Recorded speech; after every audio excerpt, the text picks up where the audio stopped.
Welcome, everybody. Thank you for being here. You're watching the Non-Corporate Network. My name's Chaz Vandemotter. I'm joined by my amazing co-host, Dustin Trout. And this is Fill in the Blank. It is an ESPN-style show where we are coming at you with the most trending small business stories of the day. We debate these topics for 3 minutes each, so we won't spend your entire morning, but hopefully we'll bring you up to speed on some important stuff that is going on in the world of business, how it relates to you as a small business owner. Welcome. We're happy to be here. I feel like we were just signing off and it was Monday and we're already to Wednesday. Things move quick. Dustin, you got anything you want to add to the intro before we get into it? Yeah, no, appreciate you guys tuning in. As mentioned, Monday, Wednesday, Friday, we're going live, and they seem to get quicker in between each time, and each episode seems to go quicker and quicker. So hopefully that means we're on the right track. Yeah, I'm excited to talk a little bit about some of the stuff that we got. It looks like we got some pretty juicy stories. Without further ado, if you're grinding, you're hustling, you're with us, don't forget, if you have something you want to add, if you have a story you want to bring up, throw it in the chat. We will debate it live. That's what we do. Cool. Let's dive right in. So our first story, there's been so much talk about the PPP. Businesses are finding out that rules are kind of being figured out after the fact, and there's a lot of small businesses that are going to be on the hook for a lot more debt than they thought. Basically, a lot of the loans aren't going to be forgivable, and so it's kind of what was meant to help the economy might actually bring it down here soon. I know I've dealt one time dealing with stimulus back in 2008, first time home buying, and it wasn't good. And so ever since then, said never take any loan. But what are your thoughts on how this is all unfolding? Usually I say, hey, everybody, make sure you read the fine print. But the problem is there wasn't any fine print written when this came out. I think the biggest thing is that what people are seeing is that about 75% of the funds are supposed to go to payroll, if not more of those funds. And so people trying to spend those funds on rent or on other necessary expenses are realizing that that's not what the PPP was supposed to be for, is a paycheck protection program. And so this stimulus is specifically for payroll. It isn't for any ancillary expenses. And, it'd be one thing if people were educated about the topic going in. But I think, like you mentioned, because we kind of just threw it out there and tried to push some legislation through as quickly as possible, I think that, a lot of people are going to be left on the hook with big interest rates and no way to pay back the money that they thought was going to be forgivable. Yeah, it goes back to, I think, our last episode where we talked about, it seems like a lot of this is just being shoved out there, which, I get it. We need to get money into the economy and stuff like that, but it's never good whenever you dump trillions of dollars into something and then think about how it all works after the fact. It's just completely backwards, and I feel bad for any business that took it and wasn't fully aware of kind of what's going on, and it's going to be on the hook. What was the average loan amount? 50, 60,000? $70,000. But I have a direct quote here from representative of the ICBA, the Treasury and Small Business Administration Board, and he says, now that over 500 billion of these loans have been approved, we're really focusing on the forgiveness phase. And the forgiveness phase could be 10 times more complex than the initial program. So they came at it with this headline of these loans are going to be forgivable, or 80% of it's forgivable. And that was the big headline that caused a lot of people to move on this. And then we find out that the forgiveness part isn't even part of the triple P. The triple P is the loan itself. There's no forgiveness with the triple P. They could pull the rug out and go, none of it's forgivable if they want to. And so I think it's ridiculous. Shame on the government for, especially with small business owners that are having problems, to be kind of what seems like they're kind of swooped into this, and they didn't understand going in what what the fine print said. I think it's a shame. Yep, we'll see how it evolves as time goes on. Yeah. Yeah. Well, getting into our next story here, a theater chain's unusual pivot, launching a streaming service of its own. So, a Texas movie theater called the Alamo Drafthouse has announced that they are starting their own streaming service. And I think this is interesting. I think that businesses have had to figure out how to pivot quickly, figure out how to create complementary products to their own. And so I think it's interesting to see some of these creative pivots. I mean, the lowest hanging fruit is like, the restaurants being able to deliver. But, outside of that innovation, we haven't seen much. So, yeah, what do you think about Alamo Drafthouse's idea and others in terms of small businesses innovating? I mean, I do like the pivot. The one thing I do like about all this that's going on is it's forcing innovation and thinking outside the box. Yeah. But, I mean, we all have so many different streaming services. Why is this going to be any different? I mean, I could see where it could be good if you're allowed to stream what would be in theaters and not have to go to theaters. I mean, I'm sure that would be a hefty monthly subscription fee. I mean, $50-$60 probably. But I mean, that's the only way I can see that there being added value. I mean, if there is no added value, it's like, why just add on more dollars to my monthly outgoing monies? And from there, it's why would I just go with anything else? I think it's interesting because back when I was in middle school, we would go and sneak into movies and be at the movie theater for like 10 hours a day, and they'd kick me out. And now it's like they want me to watch all the movies in the theater all back to back on the streaming service. But I agree. I think that it's going to be hard to play ball in that arena. And I'll tell you, the big thing is that 80% of Americans are, at risk financially right now. And for that reason, I think that we can't just make this claim as businesses of, hey, like, support us. And, people don't have the money to spend. It's not a charity. Everyone's trying to figure out how to support themselves. So don't think that just because you put a product out there, that people are going to buy it just to help you. But I do think that there are a lot of pivots that are within arm's reach of something like a movie theater. I saw Harkins is got their own line of popcorn out in grocery stores. And so I think if you can come up with complementary products that are already kind of in the awareness and selection set of a business as it is, that it can be a way to increase some revenue. But, I'd take it with a grain of salt for sure. I mean, if they did something where it wasn't even a subscription, where maybe you pay $20 and then you can stream it, I mean, it's almost the same cost as taking out a family, and now you can have a home-cooked meal. But at that price point, you could probably get a lot more people across the globe or even United States to actually purchase and watch the film, ultimately increasing your overall revenue and then not having the overhead of a theater. I mean, if they want to get rid of that entire side of things, but I think it could be good depending on how they actually roll it out. Yeah. Fair enough. Looking at our next story, Elon Musk set to save billions in taxes if Tesla moves its headquarters to Nevada or to Texas. This is interesting. I think obviously Elon Musk is always in the news, and usually it's controversial. But as of the last few days, he's actually taken a stance against the California government and gone, hey, I'm going to start producing cars in our Tesla factory, and you're going to have to come and arrest me if you want to stop us. But what do you think of the stance that Elon's taking on this? And is it something that you think is relevant for more than just his business as it relates to, these giant corporations and where they're headquartered?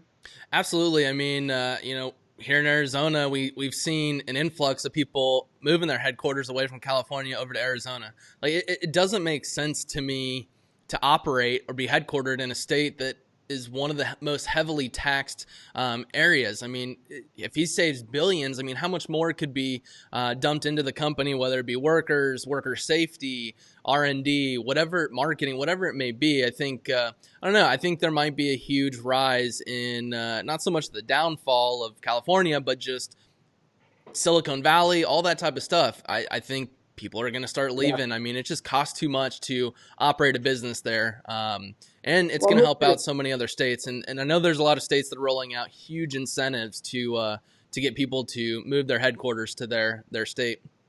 Well, yeah, and I mean, I think that the housing is another thing. I mean, companies like Google, Apple, they're actually creating sustainable housing projects for their employees as a way to drop costs even lower for them. And so I think that, this goes further and wider than just, hey, the businesses here, they're bringing in huge amounts of tax dollars, they're bringing in huge amounts of people, and they're creating huge amounts of jobs. And so I think it is kind of a ripple effect. But I'm looking at a tweet that Elon put out on the 9th that says Tesla's filing a lawsuit against Alameda County immediately. The unelected and ignorant interim health officer of Alameda is acting contrary to the governor, the president, our constitutional freedoms, and just plain common sense. So I think that, yeah, it's interesting to see. I wouldn't want to be the guy that's responsible for running Elon Musk and Tesla out of town, but interesting to see what's happening at these businesses taking a stand. And, I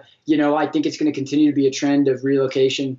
Yeah, and I think everything that's happening right now, like I've been saying, just about how I think this is all going to create a shift from traditional marketing over to digital.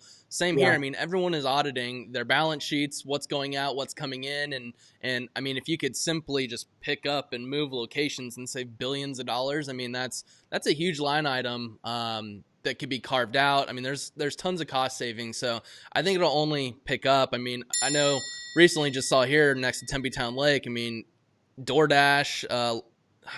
Two other companies just recently moved, so I think it's only going to trend in that direction. Yep, agreed. Awesome. Next one. Okay, yeah. So next story. Donald Trump has released a plan. This hasn't gone into effect yet, but it would let workers take Social Security benefits early in exchange for reduced payments later, up to $5,000 that they can take out. 45 million Americans depend on Social Security. They're drawing an average of about $1,500 a month. And so this is interesting. Essentially, you could draw up to 3 months of your Social Security payments right now, but it will delay your payments in the future. What are your thoughts on this? I mean, it kind of reminds me of the story we just talked about, the PPP, where people probably aren't informed of the real repercussions of this until after the fact. But yeah, what do you think about this? What do you think the adverse effects can be of this happening?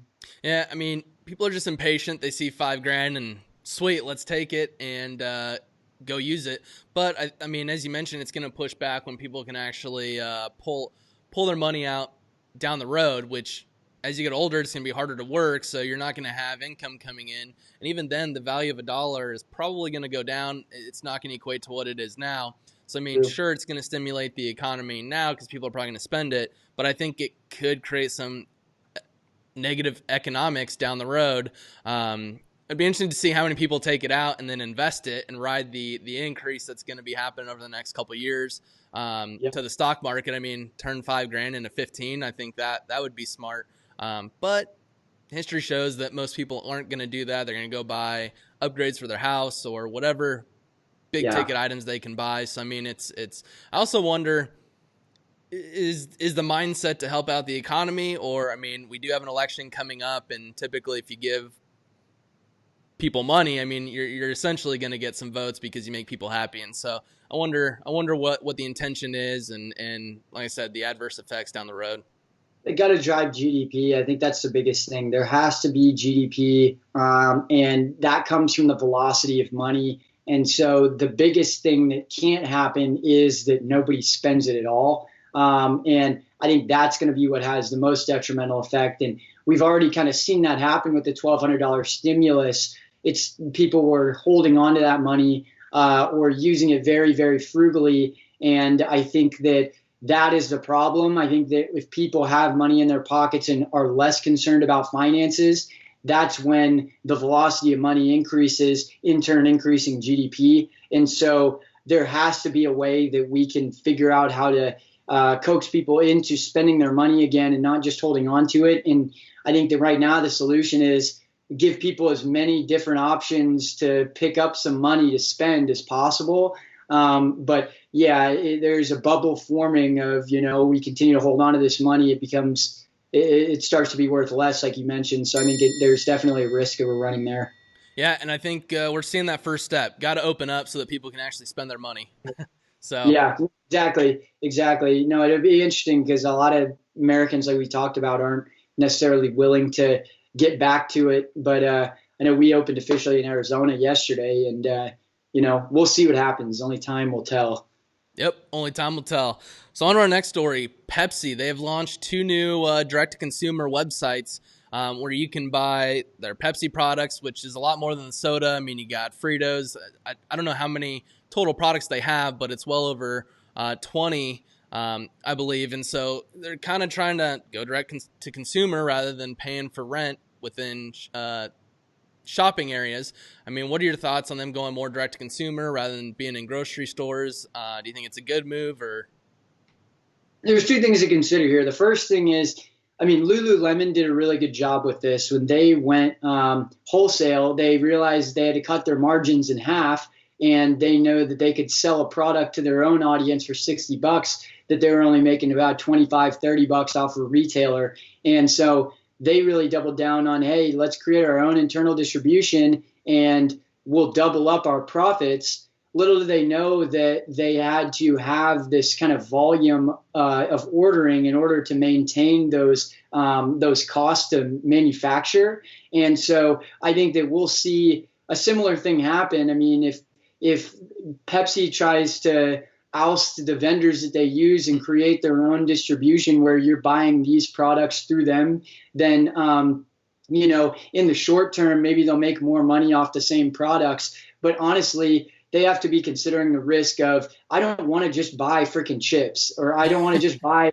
a couple of bottles of soda and then I have to do one more thing to go to the grocery store to get everything else. Like, I'm just going to get it all in one place. And so personally, I'm not a fan of it. And if they're going to drop the cost on the website so it's lower than the cost in the stores, I just think they're running a big risk of people having negative perceptions related to this. So I think I'm against it because I think that, Americans want to get everything in one fell swoop. They don't want to have more shit happen and more things they have to do. And so this will be an opportunity for them to, save time and that, I don't know. What are your thoughts? Are you as against it as I am? Nope, not at all. I think it's a smart move. I mean, they'll still be in grocery stores, so people want to buy that way. That's great. But they're also coming out with a way to order. Basically, you can say, "I want this every 2 weeks," and so now you don't even have to think about it. It's just coming right to your doorstep. Now you're spending less time in grocery stores. Which, if there's one thing that all human beings have in common, it's they want more time in the day. And so if you can set up a way where you're going to save money and time, I think that's a huge win for consumers. And I think more and more people are going to get to the point where they are buying online, and even to where it's not even really buying online because they're not having to go back and order everything again. It's just all automated and gets shipped directly to them. So How I much think over? they're going to be a trendsetter for sure.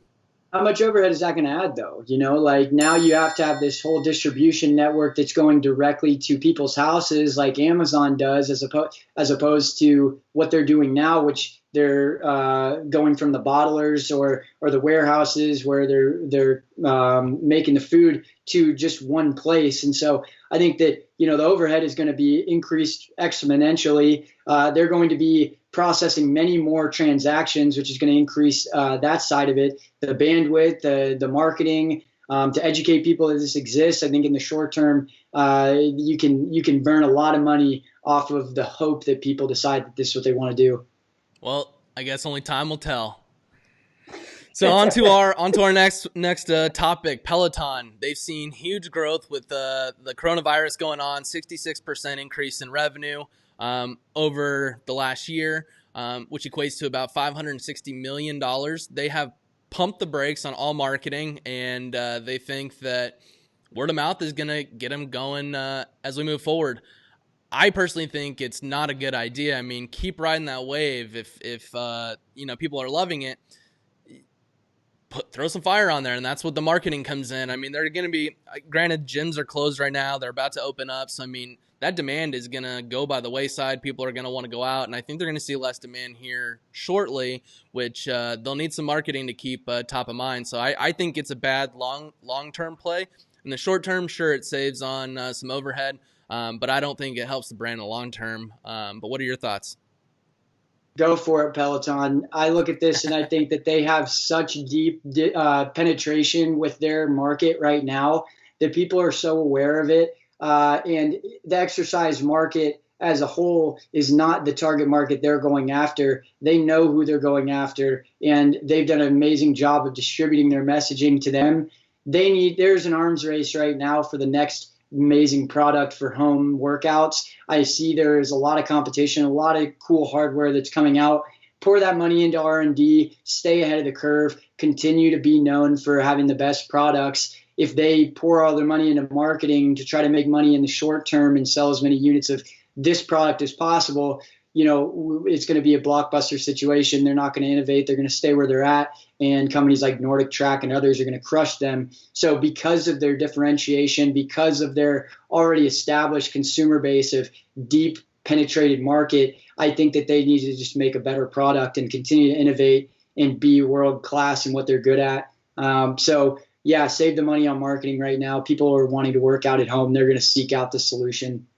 Yeah, I mean, I hear you on that, but I mean, just like everything, it's balance. I think maybe you can scale back on the marketing to allow, excuse me, some reallocation of dollars over to R&D or product development. But I think it's all about diversification. I mean, if you pull back completely, people aren't going to see the brand.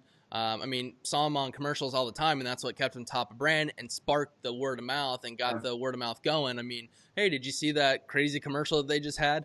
I mean, they had a bunch of controversy not too long ago with their commercials, so it sparked word of mouth. And so, sure, word of mouth is very strong and probably the best form of marketing, but if you don't have anything to give people to talk about, you're not going to have that. And so I think it's a well-balanced approach is what's going to win. I don't think pumping the brakes entirely is going to set them up for long-term success. Well, they've had a really, and this is a great case study for businesses that are lacking on marketing dollars. Not that they're lacking on marketing dollars at Peloton, but they have created such amazing distribution off of hiring these workout trainers to be on the courses and lead the classes. They have their own audiences. They've taken this whole social media word of mouth, establish personal brands, and use those distribution channels to help better and facilitate their brand. And so I think it's an amazing play. It's saving them way more money on marketing than